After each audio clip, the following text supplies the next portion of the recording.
All right. Here we go.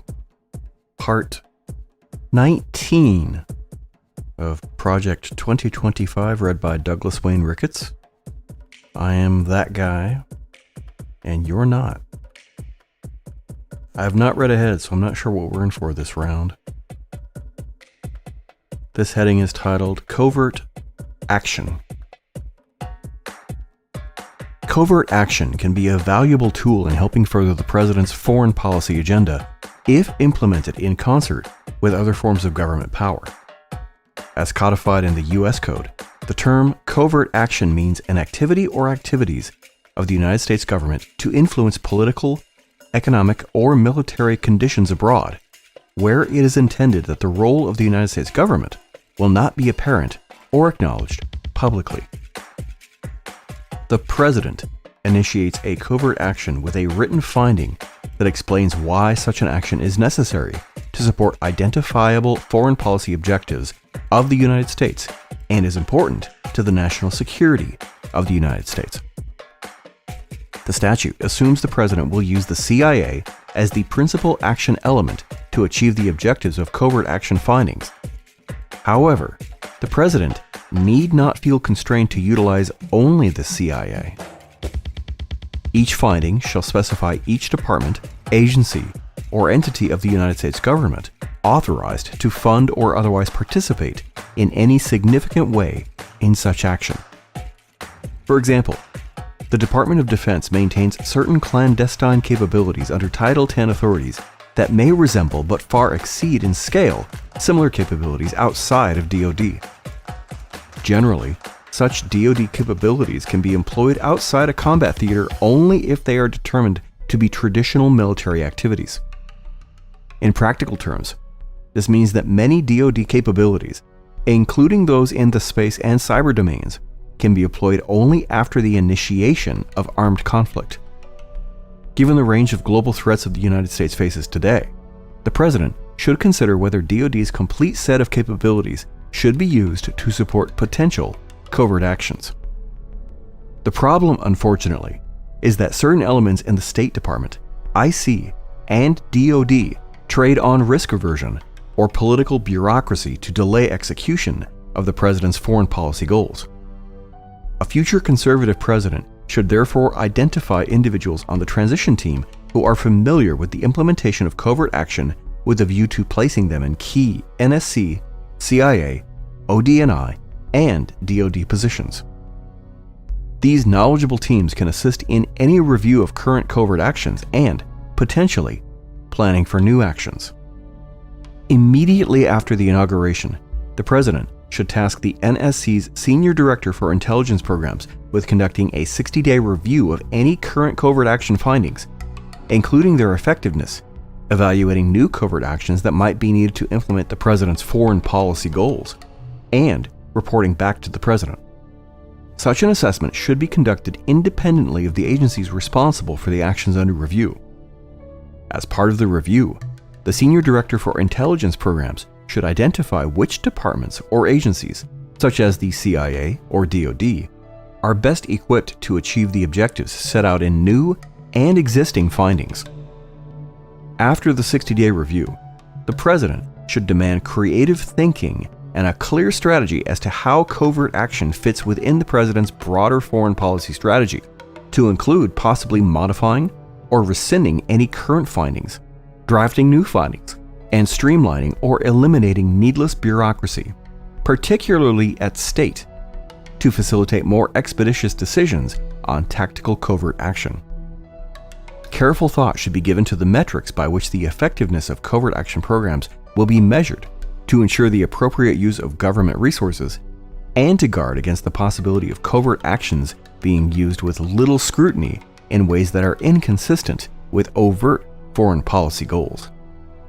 ODNI and CIA organizational recommendations. The ODNI and CIA operate under authority provided by the Central Intelligence Agency Act of 1949, which means they have greater latitude than the rest of the federal government with respect to the hiring and firing of personnel. Both organizations and other areas of the IC have struggled from a human resources and talent management standpoint to recruit, onboard, and maintain personnel in a timely fashion to fill the IC's ever-changing needs. At a time when the intelligence community needs significantly more personnel with the proper technical, language-capable, and diverse backgrounds, including applicants from elements of the business community, the incoming directors of both agencies need to make this effort a top priority. Past DNI's chiefs of staff and additional front office staff historically have come from outside the IC, commonly under a misconstrued staff reserve structure that is intended to avoid a Schedule C designation within the IC. The director should handpick qualified, properly cleared personnel for front office and managerial leadership positions, such as the DNI's chief of staff and heads of legislative affairs and strategic communications, to oversee those divisions with career IC staff reporting to them. The incoming DNI and CIA director should also consider changes in the Senior National Intelligence Service, SNIS, / Senior Intelligence Services, SIS. Senior officers should be required to sign mobility agreements that allow ODNI and CIA leadership to move them within the IC every 2 years if necessary. Many qualified and distinguished senior officers serve throughout the IC, but some long-serving generalist officers no longer perform at a high capacity, are management-driven, do not serve the IC's changing needs, and limit junior officers' prospects for growth and advancement. An incoming administration should consider studying and implementing additional requirements as a condition for the promotion to GS-15/SNIS/SIS and explore concepts such as up and out, beginning at the GS-14/15 levels and above for some fields.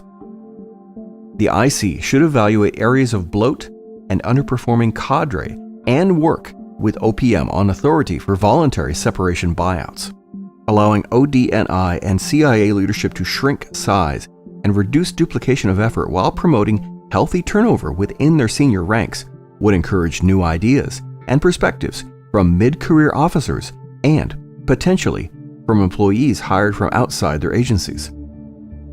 The ODNI and CIA should maximize their direct hire and incentive-building authorities to bring in talented and properly cleared individuals to serve in positions requiring technical, language, and cyber expertise. Finally, the human resources and talent management systems for onboarding purposes at the ODNI, CIA, and some other elements of the IC are fundamentally broken. For example, according to current CIA Director William Burns, it recently took more than 600 days on average for a CIA applicant to receive his or her necessary security clearance. Although security clearance procedures have been somewhat improved in recent years, and Burns has committed CIA to reducing that to no more than 180 days, degradation in other areas of the process has limited the IC's capacity to attract qualified and needed expertise. Preventing the abuse of intelligence for partisan purposes. The intelligence function must be protected from bottom-up and top-down politicization if it is to play its proper role in our national security decision-making process. Unfortunately, both types of politicization have occurred recently to the detriment of the intelligence community's reputation and credibility. More important, the politicization of intelligence risks contributing to policy failures, as we saw with the Iraq War, or even undermining our democratic system here at home. They're admitting that the Iraq War was lacking intelligence. Who'd have thunk? In particular, the IC must restore confidence in its political neutrality to rectify the damage done by the actions of former IC leaders and personnel regarding the claims of Trump-Russia collusion following the 2016 election and the suppression of the Hunter Biden laptop investigation. I'm laughing because that turned out to be a nothing burger. And media revelations of his existence during the 2020 election. But the problem is not confined to the executive branch struggle between the IC and policymakers. It also relates to the IC's relationship with Congress, as evidenced by, as evinced Invinced, they said. As evinced by DNI James Clapper's failure to answer honestly in response to congressional questions about government surveillance programs. The ODNI and CIA are undergoing a crisis of confidence based on several factors. First, President Barack Obama's CIA Director, John Brennan, gravely damaged the CIA by minimizing the Directorate of Operations and exploiting intelligence analysis as a political weapon after he left office. Brennan's role in the letter signed by 51 former intelligence officials before the 2020 election is unclear, but in dismissing the Hunter Biden laptop as Russian disinformation, the CIA was discredited, and the shocking extent of politicization among some former IC officials was revealed. Restoring respect for the IC as an independent provider of information and analysis, while also ensuring that it is responsive to the legitimate needs of policymakers, will require reinforcing essential norms and institutions. However, we should also recognize that achieving the perfect balance that avoids the pathologies of too much distance or too much closeness and responsiveness to policymakers is not only difficult, but probably impossible. Thus, given the very nature of the business and the political process, much will depend on the promotion of certain norms or virtues on both sides of the principal-agent relationship. Specifically, the DNI and CIA director should use their authority under the National Security Act of 1947 to expedite the clearance of personnel to meet mission needs and remove IC employees who have abused their positions of trust. An area of particular concern is that personnel under investigation for improprieties have been allowed to retire before internal investigations have been completed. Pam Bondi, anyone? Directors of both agencies must instill further confidence in their workforces, Congress, and the American people that they can and will deal effectively with personnel that fail to live up to their oath to the Constitution, adhere to ethical and moral standards as expected by America's taxpayers, and faithfully execute the law. I'm sorry, you can never hold the moral high ground if you support a criminal like Trump. You just can't. The President should direct the DNI and the Attorney General, by direction of the respective Inspectors General and IC Analytic Ombudsman, to conduct a further audit of all IC equities of past politicization and abuses of intelligence information. For example, a recent IC Ombudsman analysis during the 2020 election cycle noted, if our political leaders in the White House and Congress believe we are withholding intelligence because of organizational turf wars or political considerations, the legitimacy of the intelligence community's work is lost. I'm going to take a quick sip of my drink here. That's a fast 12 minutes we just ran through, huh? Nothing fancy today. Sparkling water and a couple ounces of vodka. The President should immediately revoke the security clearances of any former directors, deputy directors, or other senior intelligence officials who discuss their work in the press or on social media without prior clearance from the current director. IC agencies, including the CIA, should minimize their public presence and vigorously investigate any and all leaks of information, classified or otherwise. The ODNI and CIA should fire or refer for prosecution any employee who is suspected of leaking information. And penalties should include the removal of pension benefits for those who are found guilty. Additional tools are needed to prevent leaked intelligence from being used as a weapon in policy debates by IC leaders or decision makers in the executive branch of Congress. They're literally calling for the eradication of the First Amendment right there. In addition, the Department of Justice should use all of the tools at its disposal to investigate leaks and should rescind damaging guidance by Attorney General Merrick Garland that limits investigators' ability to identify records of unauthorized disclosures of classified information to the media. Personnel have sufficient access to legitimate whistleblower claims under protections provided by Inspectors General and Congress. The Director and IC must prioritize hiring additional counterintelligence and security personnel to assist in this effort. military and civilian IC training should include stronger emphasis on the norm of political neutrality, including a mandatory course on professionalism and repercussions for abuse in the execution of duties in all degree programs at the National Intelligence University. But if we're going to prosecute on professionalism, Trump would have been out a long time ago. Intelligence leaders need to model norms of neutrality and respect for the decision-making authority of the president, appointed officials, and Congress. This includes building trust with key decision-makers by not using their positions and privileged access to information to influence policymaking indirectly or directly in an inappropriate fashion, especially by engaging in threat inflation. IC leaders should practice extreme restraint in engaging with the public and the media. They should seek to work in the shadows rather than in the limelight.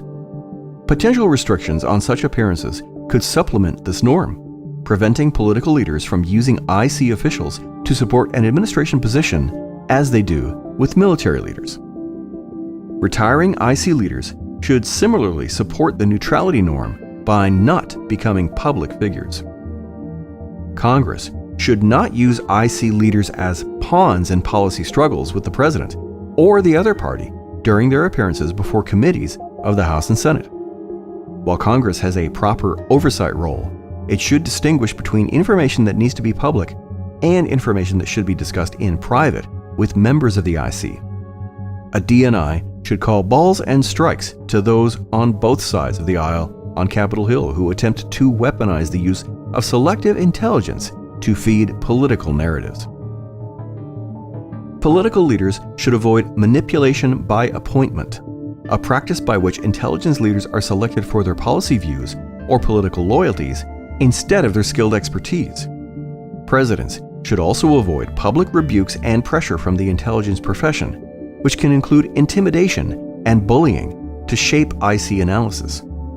This will be easier if IC leaders live by the norms of neutrality and thus are not seen as political actors for whom political responses are deemed necessary. Intelligence leaders and professionals should never cook the books for presidents or change or shape their analysis to preserve access or status.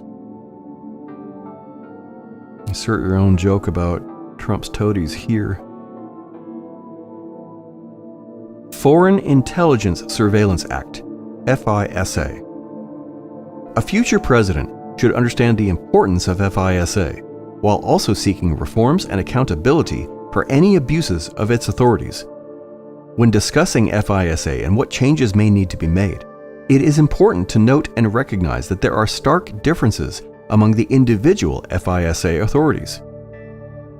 Section 702 of FISA, for example, allows the IC to target foreign terrorists, spies, cyber hackers, and other bad actors, but only if they are non-US persons, when their communications pass through the United States. While this authority may lapse if Congress does not resolve the issue by the end of 2023, Section 702 should be understood as an essential tool in the fight against terrorism, malicious cyber actors, and Chinese espionage. These are two major national security priorities for an incoming president, and it is imperative that the need to use properly maintained and accountable authorities to counter these challenges be recognized. Section 702 is a vital program that often provides the lion's share of intelligence used in the President's Daily Brief, PDB. An independent review by the Privacy and Civil Liberties Oversight Board found that it was not abused. Nevertheless, Congress should review the PCLOB's upcoming 2023 report to help it determine whether any reforms or codification of recent administrative changes in FISA processes are needed. Other authorities in Title I and Title III, often referred to as traditional FISA, have elicited valid concerns about the politicization of intelligence collection authority in recent years. When seeking surveillance of Trump campaign advisor Carter Page, for example, the FBI and the Department of Justice concealed vital information from a specialized court and submitted applications that were riddled with errors. An incoming conservative president should consider reforms designed to prevent future partisan abuses of national security authority. A package of strong provisions to protect against such partisanship might include stiffer penalties and mandatory investigations when intelligence leaks are aimed at domestic political targets, tighter controls on otherwise lawful intercepts that also collect the communications of domestic political figures, an express prohibition on politically motivated use of intelligence authorities, and reforms to improve the accountability of the Justice Department and the Foreign Intelligence Surveillance Court. To keep intelligence credentials from being used for partisan purposes, former high-ranking intelligence officials who retain a clearance should remain subject to the Hatch Act after they leave government to deter them from tying their political stands or activism to their continuing privilege of access to classified government information. I find that the most astute observations come from people who are informed. This is more First Amendment stuff. The IC should be prohibited from monitoring so-called domestic disinformation. Such activity can easily slip into suppression of an opposition party's speech, is corrosive of First Amendment protections, and raises questions about impartiality when the IC chooses not to act. China-focused changes, reforms, and resources. The term whole of government is all too frequently overused, but in responding to the generational threat posed by the Chinese Communist Party, that is exactly the approach that our national security apparatus should adopt. CIA Director William Burns has formally established a China Mission Center focused on these efforts, but it can be successful only if it is given the necessary personnel, cross-community collaboration, and resources. That is uncertain at this point, and just how seriously the organization is taking the staffing of the center is unclear. A critical strategic question for an incoming administration and IC leaders will be how, when, and with whom do we share our classified intelligence? Understanding when to pass things to liaisons and for what purpose will be vital to outmaneuvering China in the intelligence sphere. Questions for a president will include: what is our overarching conception of the adversarial relationship and competition? How does intelligence sharing fit into that conception? Some members of Congress have said that intelligence relationships, such as the Five Eyes, should be expanded to include other allies in the Asia-Pacific in, for example, a Nine Eyes framework. This fails to take into account the fact that any blanket expansion would necessarily involve protecting the sources and methods of a larger and quite possibly more diverse group of member countries that might or might not have congruent interests. That being said, however, a future conservative president should consider what resources and information-sharing relationships could be included in an ad hoc or quasi-formal intelligence expansion, for example, with the Quad, among nations trying to counter the threat from China. Significant technology, language skills, and financial intelligence resources are needed to counter China's capabilities. The IC was caught flat-footed by the recent discovery of China's successful test of a nuclear-capable hypersonic missile. No longer can America's information and technological dominance be assumed. China's gains and intense focus on emerging technologies have taken it in some areas from being a near-peer competitor to probably being ahead of the United States. China's centralized government allocates endless resources, sometimes inefficiently, to its strategic Made in China 2025 and military apparatuses, which combine government, military, and private sector activities on quantum information sciences and technologies, artificial intelligence, AI, machine learning, biotechnologies, and advanced robotics. The IC must do more than understand these advancements. It must rally non-government and allied partners to inspire unified action to counter them. In addition, to combat China's economic espionage, authorities and loopholes in the Foreign Agents Registration Act, FARA, will have to be examined and addressed in conjunction with the Attorney General. Many issues within the broader government can be tied back to a more general congressional understanding of the threat due to the compartmentalization of committee jurisdictions and the responsibilities of executive agencies to brief on the nature of the threat. Broader committee jurisdictions should receive additional intelligence from IC agencies as necessary to inform China's unique and more comprehensive threat across the layers of the U.S. government bureaucracy and economy. Former DNI John Ratcliffe increased the intelligence budget as it related to China by 20%. When people ask me why I did that, he explained in an interview, I say, because no one will let me increase it by 40%. I had an $85 billion combined annual budget for both the National Intelligence Program and Military Intelligence Program. My perspective was, whatever we're spending on countering China, it isn't enough. From an intelligence standpoint, the need to understand Chinese motivations, capabilities, and intent will be of paramount importance to a future conservative president. It is therefore also of paramount importance that the whole of government be rowing together. National Counterintelligence and Security Center, NCSC. The Senate Select Committee on Intelligence, SSCI, has taken a keen interest in possibly updating the codified language underpinning much of the nation's counterintelligence apparatus. Spy versus spy threats continue to exist, but the rise of China and, to an extent, Russia's machinations move beyond the governmental sphere to technological, economic, supply chain, cyber, academic, state, and local espionage threats at a level our country has never seen. The asymmetric threat includes cyber, non-traditional collection, and issues involving legitimate businesses serving as collection platforms. Barring statutory changes that could occur before 2025, a future conservative president should further empower and resource the IC by executive order or through suggested changes in the Counterintelligence Enhancement Act, CEA, of 2002.